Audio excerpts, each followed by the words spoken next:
I come to the floor today, Madam President, to discuss the National Security Act, which has many important components, including support for Ukraine, for Israel, and for our countries in the Indo-Pacific, as well as humanitarian assistance to help respond to crises around the world, including in Ukraine, in Gaza, the West Bank, Sudan, and elsewhere. It also includes funding for the Nonprofit Security Grants Program to better protect those nonprofits here in the United States, including places of worship that face elevated risks from hate crimes. Madam President, I've spoken many times on this floor about the imperative of providing the people of Ukraine with more desperately needed military assistance to protect their sovereignty and protect their democracy. We must not abandon them to Putin's brutal onslaught. The Ukrainian people are putting their blood and their lives on the line to defend their freedom. The least we can do is provide them, together with our allies, with the weapons and other support they need to do that. And it is not only the freedom of Ukraine that is at stake. Abandoning the people of Ukraine to Putin would destroy our credibility with our allies and our adversaries. It would undermine our word with both friend and foe, not only in Europe, but around the world. Let there be no doubt that President Xi is keeping one eye on what happens in Ukraine as he keeps the other eye trained on Taiwan.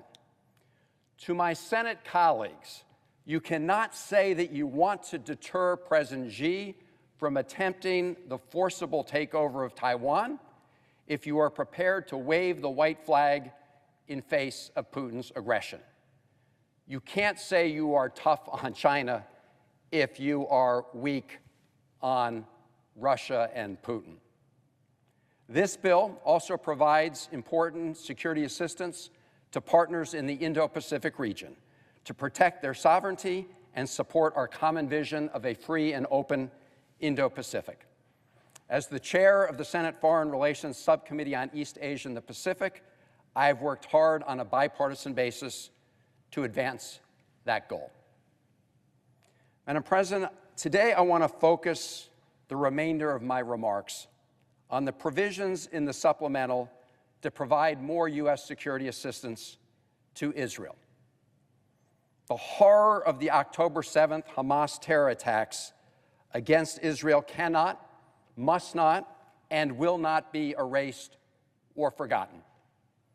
About 1,200 people were brutally murdered. 240 people were taken hostage. As I have said many times, in the aftermath of that heinous attack and those kidnappings, Israel not only has the right but the duty to defend itself and take the actions necessary to prevent any future October 7ths. Never forget and never again. And I stand steadfastly with the people of Israel in pursuing that objective and securing the release of all the hostages. And given the terrible news of the deaths of as many as 1/5 of the remaining hostages, the urgency of bringing the rest home could not be more clear. Madam President, I also believe that while it is a just war must still be fought justly. As President Biden, Secretary Blinken, Secretary Austin, and many others have repeated, how a war is conducted matters. It matters for both moral and strategic reasons. As Americans, we remember the collective anguish we experienced after the 9/11 terror attacks. We are also acutely aware of the unintended consequences of strategic overreach stemming from shared anger and pain. These were important lessons that apply today. We all recognize that Hamas's despicable tactic of operating from among the civilian population makes it more difficult to target the enemy. But that does not absolve the Netanyahu government of the duty to take necessary measures to avoid civilian casualties. That's why back on December 2nd of last year, Secretary Austin said, and I quote, "Protecting Palestinian civilians in Gaza is both a moral responsibility and a strategic one," unquote. Those sentiments were echoed by Secretary Blinken in December of last year when he said it is, quote, "imperative that Israel put a premium on civilian protection," unquote. And the Secretary of State has emphasized that point repeatedly since then. Nor does the horror of the October 7th attack justify the humanitarian catastrophe in Gaza, a catastrophe that began when the Netanyahu government imposed a total siege on the people in that very narrow strip of land, and that has continued as his coalition places unnecessary obstacles in the way of getting vital, desperately needed, life-saving assistance to innocent civilians there. Over 2 million Palestinian civilians who have nothing to do with Hamas are on the verge of starvation and need help to survive. That is why Secretary Blinken has emphasized the importance of getting, quote, "more humanitarian assistance to people who so desperately need it in Gaza." Madam President, the situation is awful, and it is getting worse by the day. And to those who say all this aid is being diverted to Hamas, let me just say that is factually untrue. And I want to read a statement that I received not that long ago from Ambassador Satterfield, who is our humanitarian coordinator in charge of humanitarian assistance to Gaza. His statement reads, and I quote, "To date, I have not received any allegations, evidence, or reports of any incidents of Hamas diversion or theft of U.S. or other assistance or fuel from UN-delivered assistance from any of our partners or from the government of Israel since the humanitarian assistance resumed in Gaza on October 21st. And, Madam President, I ask that his full statement be placed in the record. Without objection.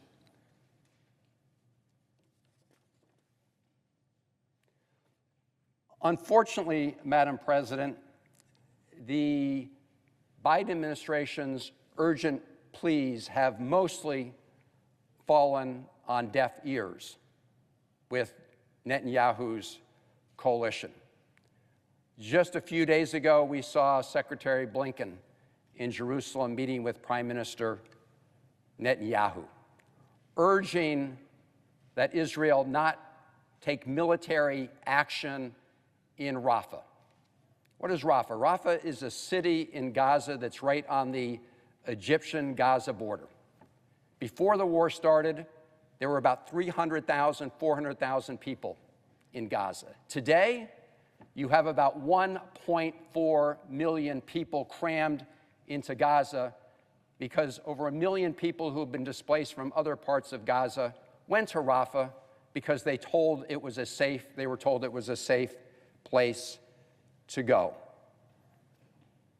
But despite what Secretary Blinken said, and despite the fact that just the other day, John Kirby, the national security spokesman, said that the United States would not support a major military operation in Rafah, nevertheless, within hours of Secretary Blinken meeting with the Prime Minister Netanyahu said that they're going to go into Rafah. It's just one of many, many examples, Madam President, of where our requests have been rebuffed. We've made some incremental progress from time to time. For example, after many, many requests and urgings, we saw a while back the long-delayed reopening of the Kerem Shalom crossing to allow some more trucks into Gaza.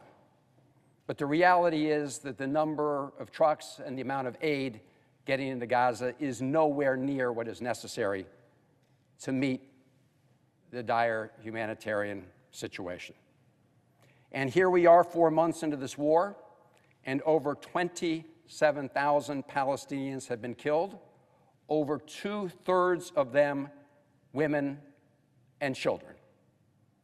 And that does not include those who are still buried beneath the rubble.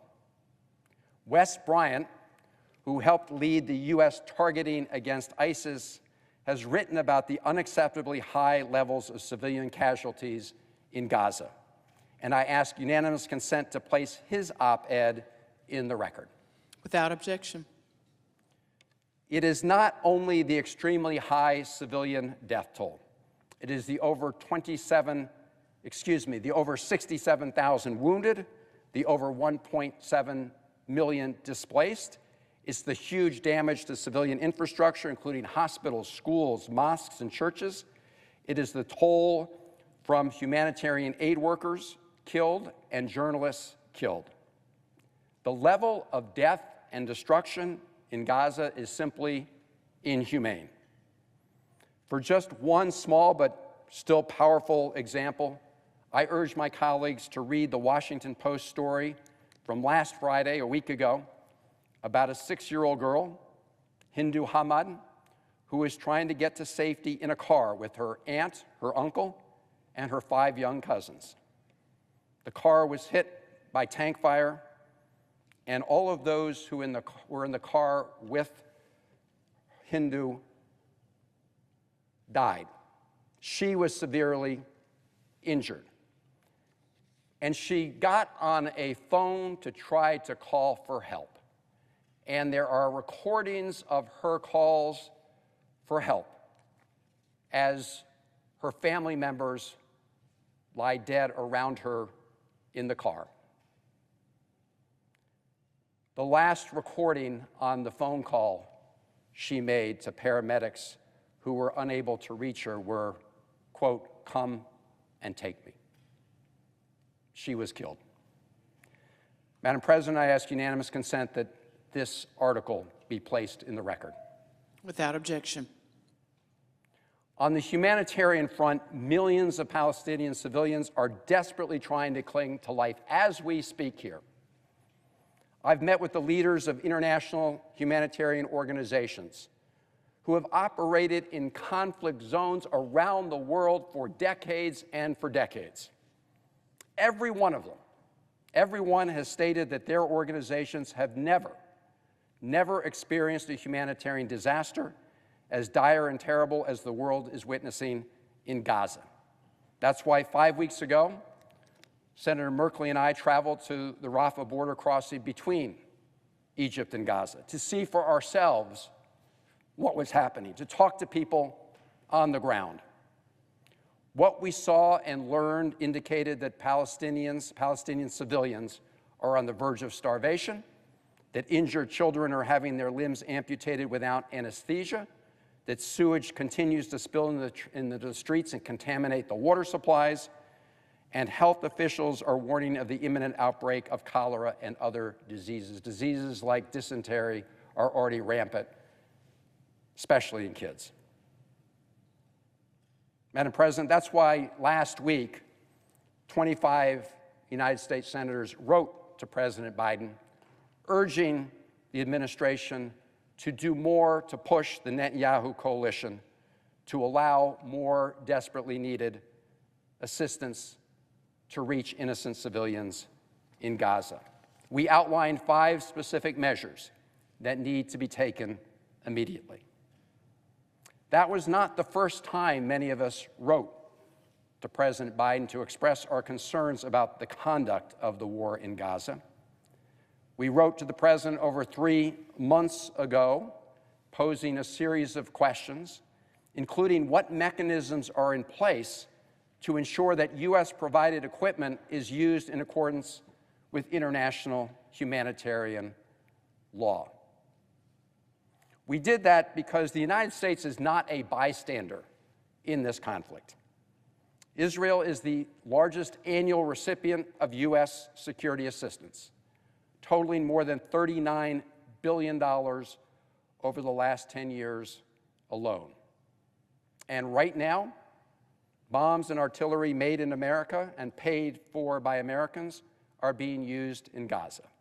So the United States government and the United States Senate has an obligation to the American people to ensure that their tax dollars, our tax dollars, are used in a manner that aligns with our values and aligns with our interests. That is why 19 senators filed an amendment to the National Security Act, the supplemental national security provision that's before the Senate now and soon will be considered. That's why we filed an amendment to ensure that all recipients of U.S. military assistance in that bill, whether Ukraine, whether Israel, or whether it's one of our East Asian partners, use these U.S. taxpayer dollars, use them in line with our values and our interests. Our amendment is designed to create an accountability structure to ensure that countries that receive U.S. security assistance promise to adhere to humanitarian law and other applicable law. It is designed to ensure that recipients of U.S. assistance promise to help facilitate and not arbitrarily restrict the delivery of U.S.-supported humanitarian assistance in conflict zones. And our amendment included a provision to maintain accountability by requiring reporting be presented and provided to the Congress on whether or not the recipients of U.S. military assistance were in fact complying with those commitments on international law and allowing humanitarian aid to flow to conflict zones. And importantly, Madam President, the reporting requirements in our amendment also require information and an assessment about whether recipient countries receiving U.S. military aid, are employing best practices to prevent civilian harm. That's what our amendment does, and we filed that amendment to this bill just a few days ago. In the meantime, since we first proposed this amendment in December, we've remained in regular communication with the Biden administration. And I want to thank all my colleagues who have co-sponsored this amendment, including the original co-sponsors, Senator Kaine, Senator Durbin, Senator Schatz, but also the 15 other colleagues, including the presiding officer, who joined together in this effort to call for an amendment that made sure that we better align our military assistance with our values. Now, our amendment applied these requirements to every country receiving military assistance in the supplemental national security bill. But our intention all along has been to expand this worldwide, to make sure that as the United States uses taxpayer dollars to provide security assistance to countries around the world, that we can tell those taxpayers that their money is being used and the military equipment purchased with their money is being used in a manner consistent with our values. And we began that conversation with the President's team at the White House. We had a chance to talk with them about our goals and the purposes of the amendment. And at the time we introduced this amendment, we said our goal is to get these provisions implemented, whether through amendment or through other means.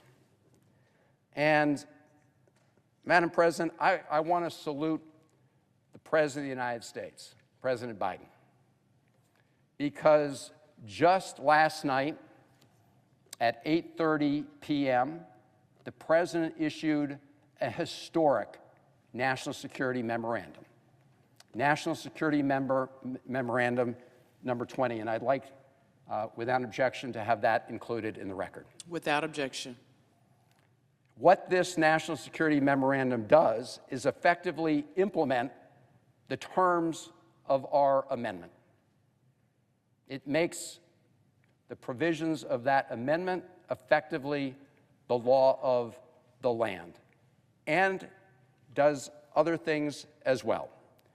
I not only want to salute President Biden, I want to salute his National Security Advisor, Jake Sullivan, the entire NSC team, and the entire White House team for taking this very important, deliberate, historic action. It is a very big deal. What does it do?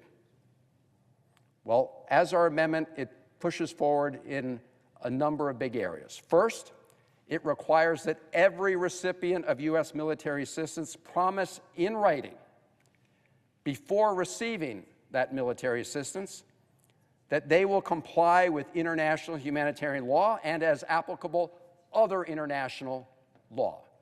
They have to promise in writing to do that before the delivery of U.S. military assistance. Number two, that every recipient of U.S. military assistance must promise in writing to facilitate and not to arbitrarily restrict the delivery of U.S.-supported humanitarian assistance into conflict zones where U.S.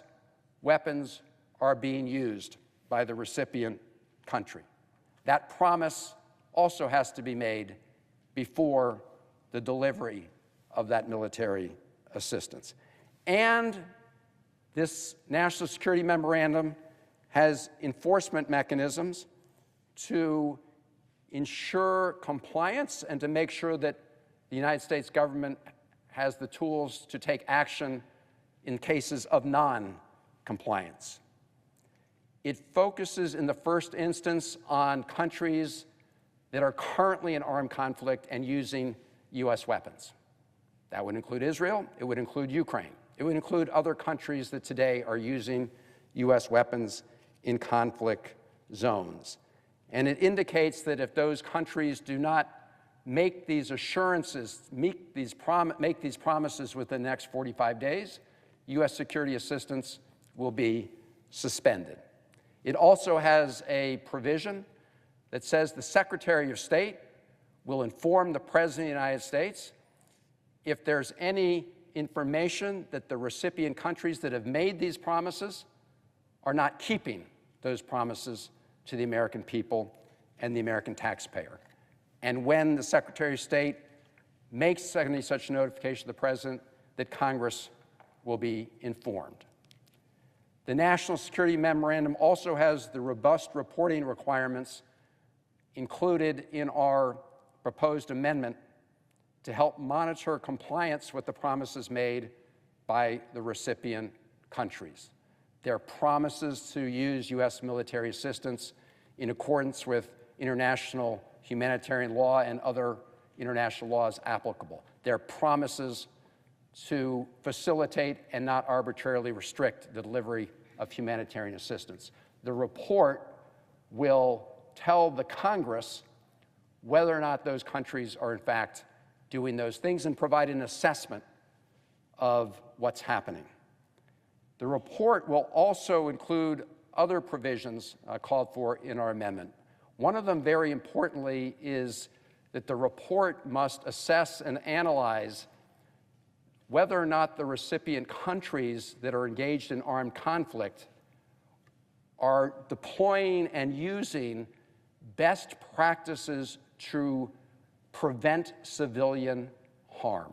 I'm going to say that again. This report will require an assessment and analysis of whether countries that are receiving U.S. military assistance engaged in armed conflict now, whether or not they are employing best practices to prevent civilian harm.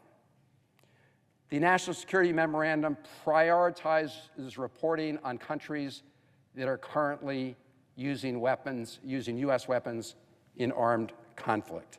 For those countries, the first report will be due in 90 days. Those countries include Ukraine, include Israel, and any other countries that are using U.S. weapons in armed conflict today. And very importantly, Madam President, the reporting period that is covered will be a reporting timeframe starting January of 2023. So Congress will receive a report in 90 days on whether or not the recipients of U.S. military assistance are in compliance throughout last year and into this year with those requirements set out in the National Security Memorandum, requirements that we had in our amendment. So, Madam President, this really is a historic moment. This is a transformational moment in making sure we align U.S. security assistance with American values. It's a very sweeping memorandum. As of 8:30 p.m. last night, it is the law of the land in the United States of America. And it will give the President of the United States many more tools and more leverage to better ensure that countries that are using U.S. military assistance comply with the commitments they now have to make in writing, whether it's Ukraine, whether it's Israel, whether it's another country. And I spoke a little bit earlier about the fact that despite repeated requests from the Biden administration of the Netanyahu coalition to reduce the level of civilian casualties, to allow more humanitarian assistance into Gaza, that for the most part, with some minor exceptions, those requests have fallen on deaf ears. And so we hope and believe and are quite confident that this National Security Memorandum, which adopts our amendment, will provide the President with the leverage, additional leverage needed to close that gap between our requests and reality. And I urge the President and his team to make effective use of these new provisions. And I urge the President and his team to do that not just with respect to Israel, but with any country that is receiving U.S. military assistance, because American taxpayers must be assured that the United States government is doing everything in its power to make sure that as we provide assistance to partners around the world, that they are complying with their values and complying with the principles of adherence to international humanitarian law, international law, that they will help facilitate and not obstruct the delivery of humanitarian assistance to people in desperate need. So, Madam President, I want to again thank all of the co-sponsors of this amendment, because there were many people who opposed this amendment. But I never understood the opposition to the straightforward principles that U.S. taxpayer dollars and U.S. military assistance should go to countries that commit to us that they will use that help that we are providing in accordance with international humanitarian law, and commit that if they're engaged in an armed conflict using U.S. weapons, that they will support U.S. efforts and other U.S.-backed efforts to provide humanitarian assistance to innocent civilians who are caught up in the crossfire through no fault of their own. These seem like very straightforward principles. And it's about time that we took what has previously really been the sentiment of the United States and turn it into substance, to take rhetoric and make it more of a reality. And so I want to thank all my colleagues, including the new presiding officer who helped make that happen. And I want to thank the President of the United States. I want to thank President Biden, who has said from the beginning that the United States must continue to be a beacon of hope, and that we must have a foreign policy based on values, based on the rule of law, based on human rights. If we want to do that, we need to make sure that our laws match those ambitions. We need to make sure that we have requirements on the books that achieve those aspirations, because aspirations that are not backed up with real leverage sound good, but they are not made real in the world that we live in. So thank you to all of the co-sponsors of this amendment. Thank you to the President of the United States. And this is an important new chapter in how the United States provides military assistance around the world and how we conduct our foreign policy. I hope it will lead to a brighter chapter in the years ahead. Thank you, Madam President. I yield the floor.